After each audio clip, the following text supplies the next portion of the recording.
رسول پر حضرت حضور والا تشریف لا چکے مفتی صاحب قبلہ، میں اپنی گفتگو کو چند منٹوں میں سمیٹ کر کے اور یہاں سے رخصت ہو جاؤں گا۔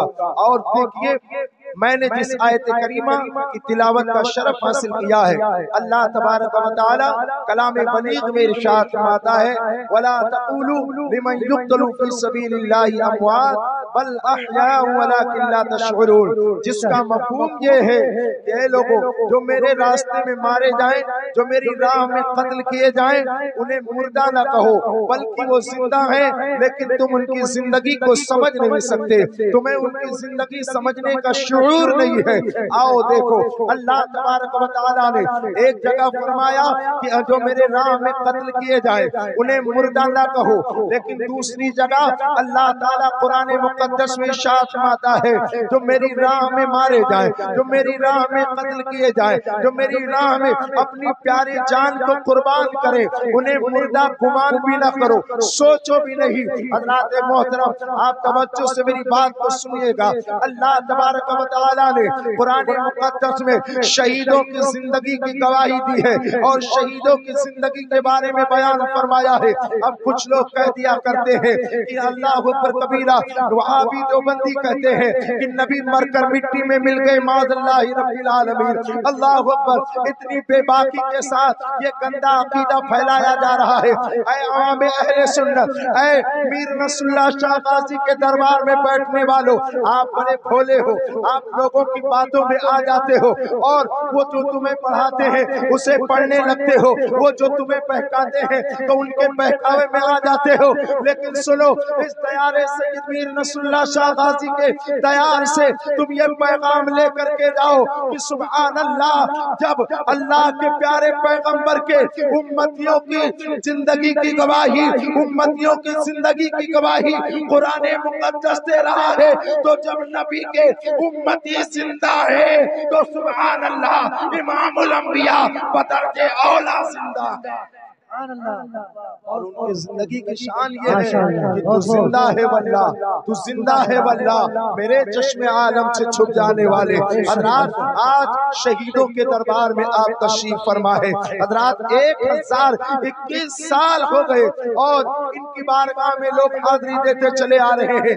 انشاءاللہ قیامت تک یہ سلسلہ جاری اور ساری رہے گا۔ اے میر نصر اللہ شاہ غازی کے دربار میں بیٹھنے والوں، خدا کی قسم، آج اگر ان کے مشن کے مطابق ہماری اور آپ کی زندگی گزرتی رہی تو سبحان اللہ وہ دن قریب ہے کہ ہم یہاں بھی کامیاب ہوں گے اور قیامت میں بھی کامیاب ہوں گے۔ نعرہ تکبیر، نعرہ رسالت، مسلک اعلی حضرت، مسلک اعلی حضرت، عرس مقدس، عرس مقدس، عرس غازی، عرس غازی، نعرہ تکبیر۔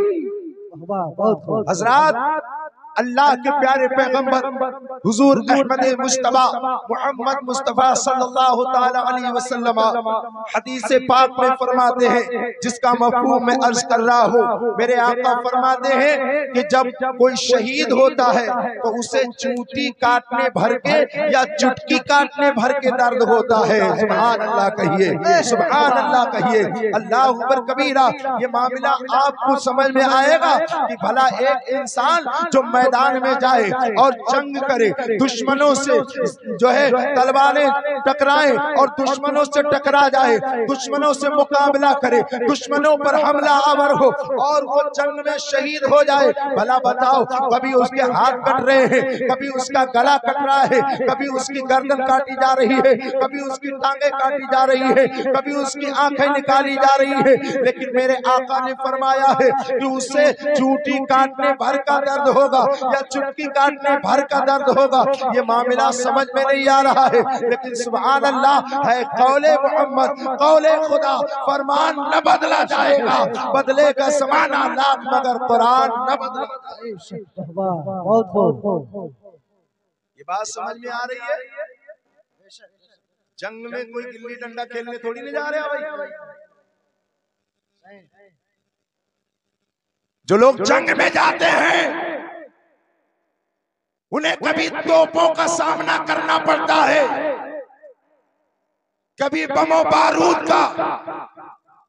اب اگر میرے آقا فرماتے ہیں کہ چوٹی کاٹنے بھر کا درد ہوتا ہے تو سبحان اللہ، کہیے سبحان اللہ، اس لیے کہ میرے آقا کا فرمان ہے اور میرے آقا نے جو فرما دیا وہی حق ہے، وہ وحی الہی ہے۔ تو آؤ سورہ یوسف کا ایک واقعہ سنو حضرات۔ جب حضرت یوسف علیہ السلام ہے، آپ پر حضرت زلیخا فریفتہ ہو گئی، تو مصر کی ساری عورتیں، بڑے بڑے گھرانوں کی عورتیں آپ پر تانا دینے لگی، اے زلیخا تو ایک عام آدمی پر، ایک عام انسان پر فریفتہ ہو گئی، اپنا دل دے دیا، اللہ اکبر کبیرہ، یہ کیسا معاملہ ہے؟ لیکن سنو، جس نے حسن یوسف کو دیکھا تھا، سبحان اللہ، اس کی نگاہوں نے حسن یوسف کو دیکھا تھا تو اپنا دل دے دیا تھا۔ تو زلیخا یہ تانا سن کر کے برداشت نہ کر سکی، آپ نے ایک دن پلان بنایا اور اپنے یہاں ساری عورتوں کی دعوت کی، اور دعوت کرنے کے بعد میں سب کو بلایا، دسترخوان لگایا، اچھا اچھا کھانا وہ دسترخوان پہ چنا گیا، اور کھانا تیار ہے، ساری عورتیں آ کر کے بیٹھ جاتی ہیں۔ حضرت زلیخا نے ساری عورتوں کو کھانا کھانے پر بٹھایا، دسترخوان پہ کھانا کھانے کے لیے ایک ایک چھری دے دیا، ایک ایک لیمو دے دیا، اور کہا سنو، جب میرا یوسف ادھر سے گزرے گا تو تم لوگ چھری سے لیمو کاٹنا، اپنے اپنے پھلوں کو کاٹ لینا، اللہ اکبر کبیرہ، چھری چلا دینا۔ غور کرنا مسلمانوں، اے میر نصر اللہ شاہ غازی رضی اللہ تعالیٰ عنہ کے دیار میں بیٹھنے والوں، قرآن کی آیت بتا رہی ہے، حضرت زلیخا نے دسترخوان لگایا اور جب ساری عورتیں بیٹھ گئی، اس کے بعد میں حضرت یوسف سے آپ نے عرض کیا، یا نبی اللہ، اے یوسف علیہ السلام، آپ ذرا اس دسترخوان سے نکل جائیے، نہ آپ کو کوئی کلام کرنا ہے، نہ آپ کو کوئی حرکت کرنی ہے، بلکہ صرف اس دسترخوان سے گزر جانا ہے۔ اللہ اکبر کبیرہ۔ سنو مسلمانوں، میرے آقا صلی اللہ علیہ وسلم کی شان بھی انشاءاللہ یہاں بیان کروں گا۔ آؤ دیکھو، حضرت یوسف علیہ السلام ہے، اب اس دسترخوان سے نکلتے ہیں، حضرت زلیخا نے ساری عورتوں سے کہا، عورتوں اپنے اپنے لیمو کو کاٹو، چھری چلا دو۔ ساری عورتوں نے چھری چلائی اور یوسف علیہ السلام کا چہرہ دیکھتی رہی، ارے لیمو کٹا کٹائی، ساری کی ساری عورتوں کی انگلیاں کٹتی چلی گئی، اور وہ عورتیں پکار کے کہتی ہیں، وَقَطَّعْنَ أَيْدِيَهُنَّ وَقُلْنَا حَاشَا مَا هَذَا إِلَّا بَشَرًا إِنْ هَذَا إِلَّا مَلَكٌ كَرِيمٌ۔ عورتیں پکار کے کہتی ہیں، زلیخا ہم نے انگلیاں کاٹ لی، ارے یہ کوئی انسان نہیں بلکہ فرشتہ معلوم۔ بہت خوب۔ غور کرنا، انگلی کٹ رہی ہے لیکن کٹنے کا احساس، کٹنے کا احساس، کٹنے کا احساس نہیں ہوتا۔ توجہ سے سننا، حسن یوسف کو دیکھ کر عورتیں انگلیاں کاٹے تو انہیں درد کا احساس نہ ہو۔ خدا کی قسم، جب شہید شہادت کے منزل پہ پہنچتا ہے، گردن کٹاتا ہے تو اسے دیدار الہی ہو جاتا ہے۔ پتا چلا میرے آقا نے فرمایا کہ وہ رب کا دیدار کر رہا ہوتا ہے اور اس کی جان جا رہی ہوتی ہے، وہ سارے دکھ اور درد کو برداشت کر لیتا ہے۔ ارے حسن یوسف کو دیکھ کر اگر انگلیاں کٹنے پر احساس نہیں ہوتا تو پھر بتاؤ جسے رب کا دیدار ہو رہا ہے اسے بھلا کیسے درد ہو سکتا ہے؟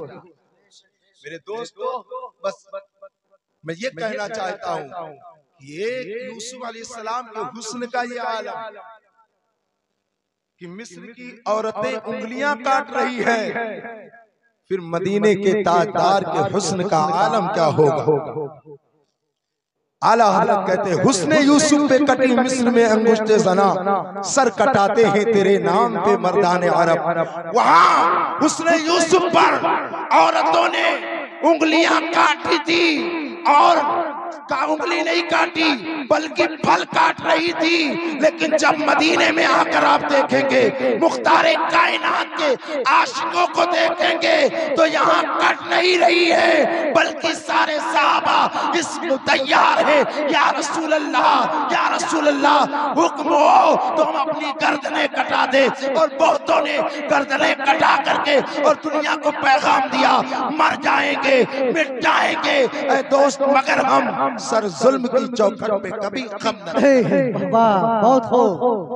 لہذا یہ پیغام آپ کو ہے کہ آپ مایوس نہ ہوں، اور حضور والا کی گفتگو آپ حضرات بغور سماعت فرمائیں۔ ہم لوگ حضرت کے سامنے ایک دم طفل مکتب ہے، اگر یہ نوازیں اپنی دعاؤں سے تو یہ حضرت کا احسان ہوگا۔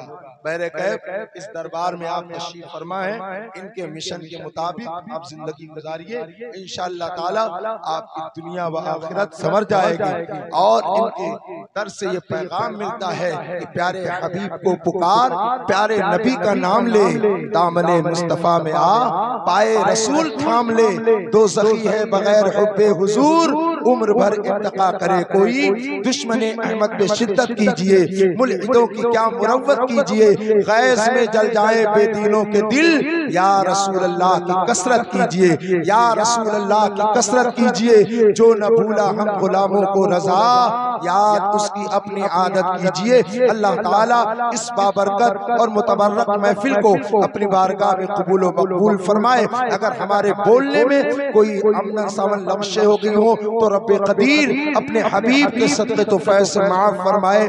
اللہ ہم سب کو